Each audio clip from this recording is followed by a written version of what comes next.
announcement, Dave. And if you don't like it, get the... Yeah. Really? Yeah. It started with a bolt cutter.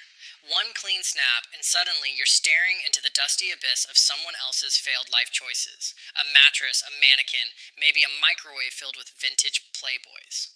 Welcome to Storage Wars, the show that made America believe that a pile of unpaid garbage might just be a retirement plan. In the golden days of 2010, this wasn't just reality TV, this was modern treasure hunting. Real people, real lockers, real stakes. Or at least, that's what we thought. You had Dave Hester yelling, Yeah. like a suburban war cry. Team 22, 22, yeah. 22, 22. Brandy and Jared bickering like two broke college kids in a divorce simulation. He's so stupid. Yeah, we got the best locker of the day, but we spent the most money on it. Barry Weiss showing up to an auction in a hearse because, well, Barry. And somehow, this chaos worked. Every episode was a mini casino, wrapped in denim and dust. 1 minute, it's a pile of broken toys. The next, someone's pulling out a rare coin collection worth more than your car. Miner? Oh, you know what? These are all coins from... Prisons? Back then, Storage Wars was raw, unpredictable, and just trashy enough to feel like a guilty pleasure instead of a full-blown shame spiral. But like any good locker, the more you dig, the more it starts to stink. To understand how Storage Wars became one of the weirdest cultural juggernauts of the 2010s, we have to rewind to December 1st, 2010. The day A&E aired what looked like a filler show meant for 2 a.m. slots between Dog the Bounty Hunter and a Slap Chop infomercial. And yet, it exploded. Because Storage Wars had one thing that recession-era viewers craved, the illusion of possibility. Behind every steel door could be treasure, tragedy, or a taxidermied raccoon in a tutu. Which, yes, actually happened. But why did it land so hard, so fast? Simple. Timing. America was still reeling from the Great Recession. Foreclosures were everywhere. People were broke.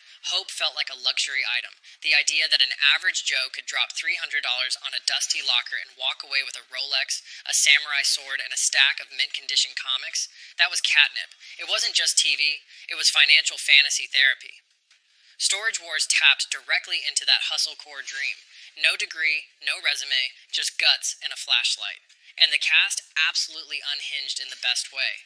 Dave Hester, the human foghorn, yelling like someone dared him to out-annoy a car alarm. Daryl Sheets betting on lockers like he was on a bender in Reno. Yes! Bam! Oh, my God. We could be talking a month. Brandy and Jared fighting like broke newlyweds. And Barry Weiss, a walking flea market with the confidence of a Vegas magician on his third espresso. Every episode offered a dopamine hit of unpredictability.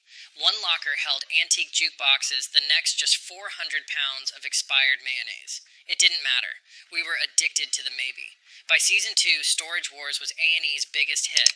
Over 5 million viewers tuned in for the premiere.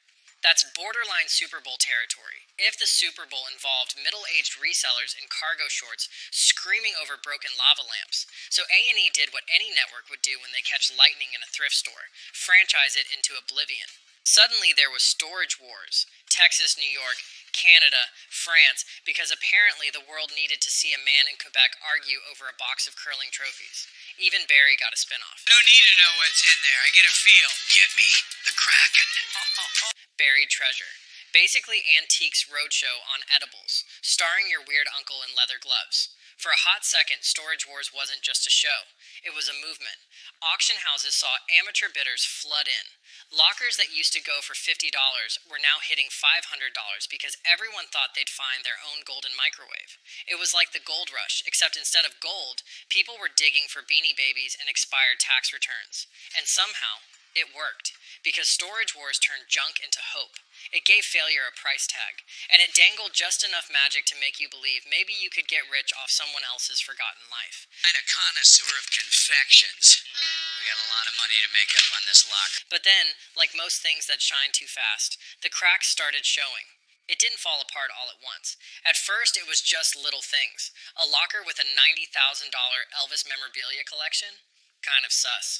A perfectly arranged antique jukebox, untouched and gleaming, sitting right next to some moldy Christmas tinsel.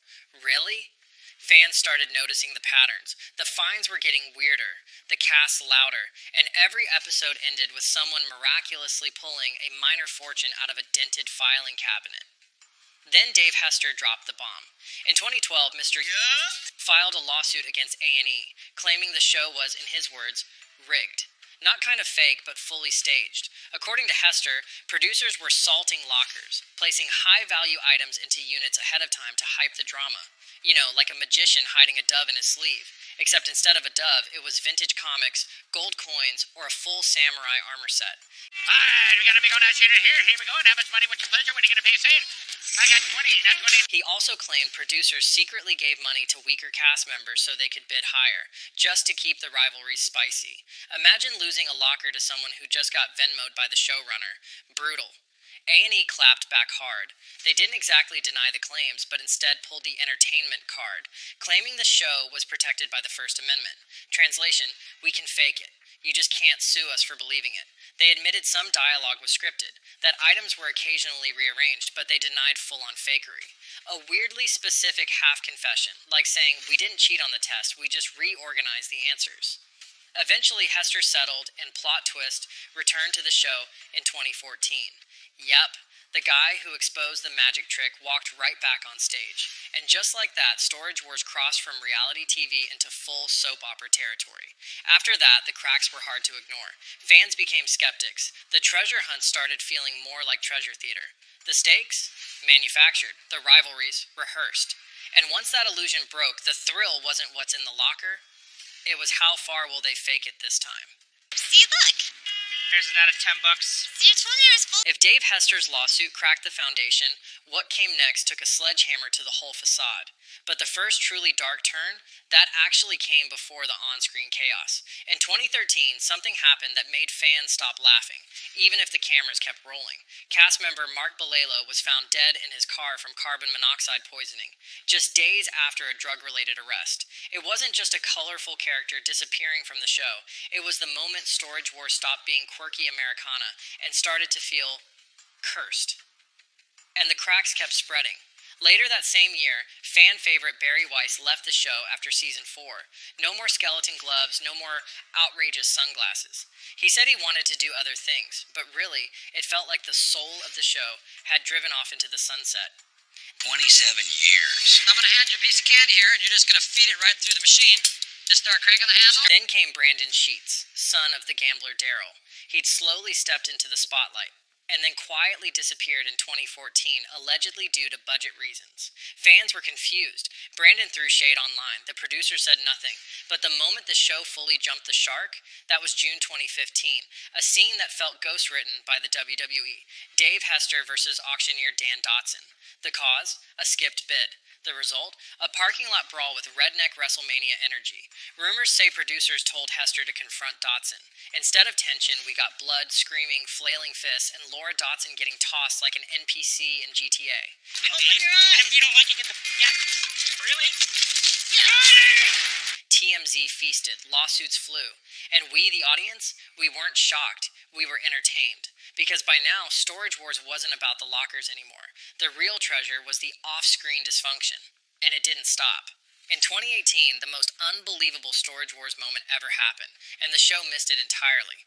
A couple bought a locker from Dan Dotson for $500. Inside was a safe. Inside the safe, $7.5 million in cash. Yes, $7.5 million. And Storage Wars missed it. No dramatic zooms, no fake gasps, just real life without the reality crew. That says everything. The most jaw-dropping event in the show's history wasn't even on the show. Meanwhile, what was on screen got darker, messier, and honestly, sad. By 2021, Brandi and Jared had gone from lovable to toxic. Their breakup became part of the show. Weeks later, Jared was arrested for allegedly shoving Brandi during a bar fight. Storage Wars wasn't just scripted drama anymore. It had become true crime. No one was watching for antiques, they were watching for incidents. What started as blue-collar chaos became a circus of lawsuits and viral meltdowns. By the end, Storage Wars wasn't digging through junk for treasure, it was digging through itself. And as Brandi would probably put it, another one bites the dust, baby. Backpacks? Good ones. Well, they're $20 a piece. Once upon a time, Storage Wars felt scrappy and unpredictable. A wild bet wrapped in denim and drama. Now, it's the TV equivalent of a slot machine with a sticky lever and no payout. Let's be real, no one's watching for what's in the lockers anymore. Why? Because it's always one of three things. 1. Random and worthless junk. 2. Suspiciously valuable item that's just there. And 3. Daryl Sheets pretending to care. Gone is the thrill of discovery. Every episode follows the same tired beats. Dramatic music swells, someone stares at a box like it contains the Ark of the Covenant, and then, surprise, it's a toaster from 1994. Wow, this dresser is exquisite. Look at the carving on it. The tension that made early seasons exciting, replaced by scripted bickering and overproduced stare-downs. What once felt chaotic now feels choreographed. You can practically see the editing timeline in the cast's eyes. The characters have become caricatures of themselves. Dave still yells, Yeah. but it lands like a dad quoting Anchorman in 2025. Brandy's trying, sure, but every locker full of bowling trophies looks like it's draining her will to live. Barry came back, but even he seems like he's wondering where the weird went. Jared's gone, for let's say, legally sound reasons. And the spin-offs? All DOA. Storage Wars, Texas, dead. Storage Wars, New York, buried. At some point, A&E tried to milk the franchise like it was still 2012, but forgot that nostalgia dries up fast when the product doesn't evolve. Meanwhile, online, the show has morphed into meme material. Dave's became an ironic TikTok soundbite. There it is. His face.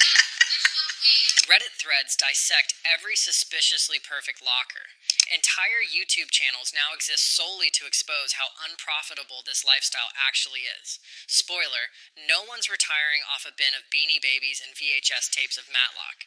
And yet, the show keeps going, not because it's good, but because it's there, in the background, while you fold laundry, or spiral into an existential crisis. It's comfort junk. Storage Wars isn't about treasure anymore. It's about repetition. A format too familiar to quit and too broken to fix, like a dusty blender someone keeps bidding on, hoping this time it might work. Spoiler, it doesn't. So, is Storage Wars dead? Not technically. As of 2025, it's still limping along, like an aging Elvis impersonator doing birthday gigs for gas money. And yes, there's another new season coming. With Dave Hester. Again.